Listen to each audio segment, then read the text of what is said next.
a lot of talk that maybe they didn't go there because of anomalies in pictures. Many of the pictures were faked because the pictures that the astronauts took, there was stuff all over the place. They couldn't hide it. Yes, they did go.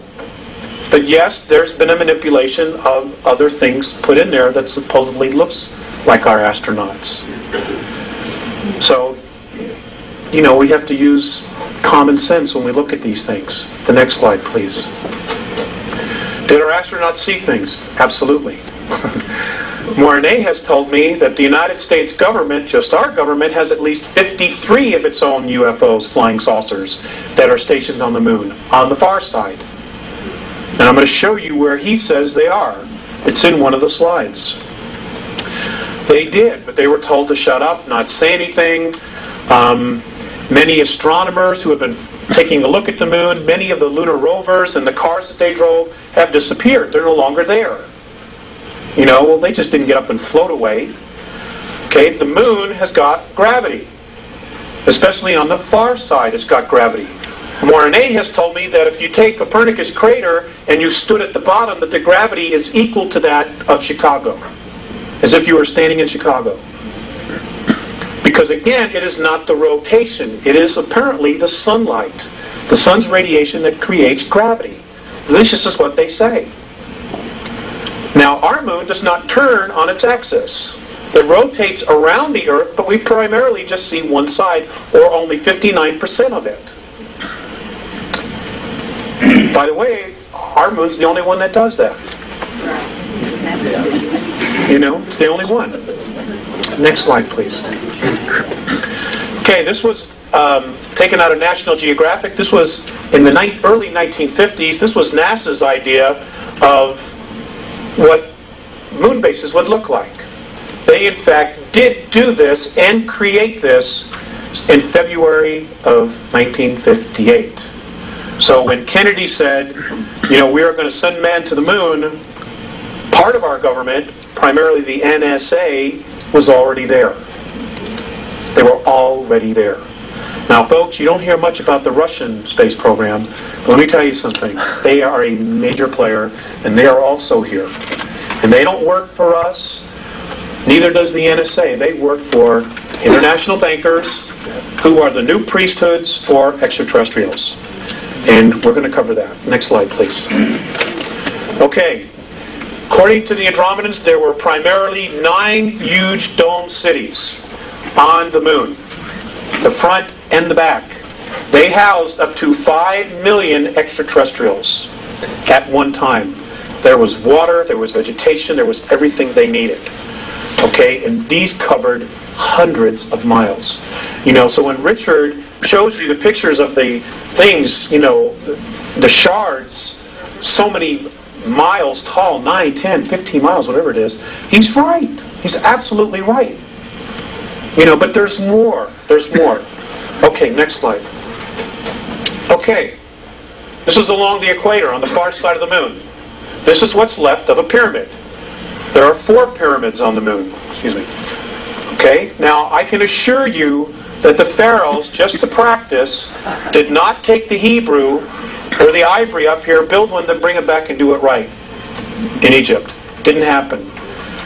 According to the Andromedans, almost all the planets in our solar system have pyramids on it. Some have more. I've asked why. Some people say they're tombs. The Andromedan perspective is that these are weights. And what they do is you put them in a strategic location, it balances the rotation of the planet. It doesn't keep it from wobbling, which means that if the ETs are there colonizing, there's no major fluctuations in weather and gravity. Gravity anomalies as well as the electromagnetic field, which is around every single planet. It has to be balanced. That's what these are for. That's why Giza is directly dead center of the landmass on planet Earth. Next slide, please. Okay, can we just focus this a little tiny bit? Okay, folks, I want you to focus on this area right here. I want you to focus on this structure in here. For those of you who are architects, please feel free to, say something about this. This area right here, You can see the curves, the angles. There's another bridge here. I want you to notice these lit up objects inside the bottom of the crater. We've got a close-up of it. Next slide, please. Here we go. Okay, here's another bridge. Apparently this is inhabited by extraterrestrials from Orion. These are, I'm told, are domes. Does everybody see this? Okay. I'm also told that this is a road that goes into here. There's an elevator that goes up to this area here. And when they land, they take an elevator or something down, and then they can walk, because there's atmosphere on the far side of the moon. Which is why the astronauts took pictures of clouds. You know, I mean, it's unbelievable. You know, the snow job that we've been given. It's nothing what we've been told it is. Nothing. Turn it 180 degrees. Right. Next slide, please.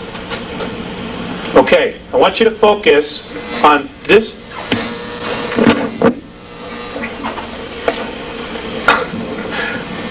Let me just turn off one. I want you to focus on this area right here. Now, I realize this might be difficult, but I do have a close-up. This is a crater, and there is a structure that comes across it.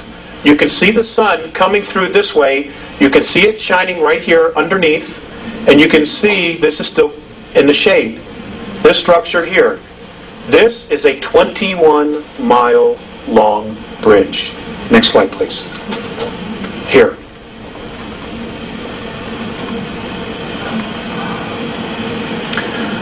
I'm always updating. I'm always trying to get clearer pictures. This is 21 miles. Now you may not see it. You may have to adjust your eyes. I know this isn't easy, but this is it right here. Okay? You can see the sun shining through here. Now we didn't build this. And how is it that our astronauts missed this? 21 miles. That's from here to almost to Boulder. Next slide. Okay. Look at this. Just sitting there parked. This was taken by the Lunar Orbiter in 1966. Next slide. Now, isn't it interesting that we're told that the craters were created by meteorite impact, or incessant meteorite bombardment? I just love that. Okay? And yet, you have full-fledged mountains in the dead center of these craters. Many of them are even higher than the crater walls. Folks, that's just not possible. It is not possible. You have craters that are 30 to 40 miles in diameter. The deepest one is only 7,000 feet. That is also an absolute impossibility. Richard talks about his dome structures, okay, that had some kind of a glass on it. Right here. I believe, and I'm told that this is what's left of one of Richard's domes, that he has a picture of them, you know, with the long shards and the pieces hanging off. This is what's left of it. As you can see, there's a shiny spot of the glass tickered in, but that's what this is right here. This apparently also was a domed city, but it was destroyed by particle beam weapons between what we now know as the Orion group and a group from the Pleiades. This happened approximately 9,600 years ago. Full-out war here. Next slide, please. Okay, I want you to just check out this area here. All these structures, look at these. Apparently these are hangars. This is a complex that is inhabited by human beings from Earth. Also want you to look at this object. I'm trying to get a better picture of what this large structure is. But what's really interesting about this area here and this is look at nice how sharp this crater is. The corners here. Very nice and sharp.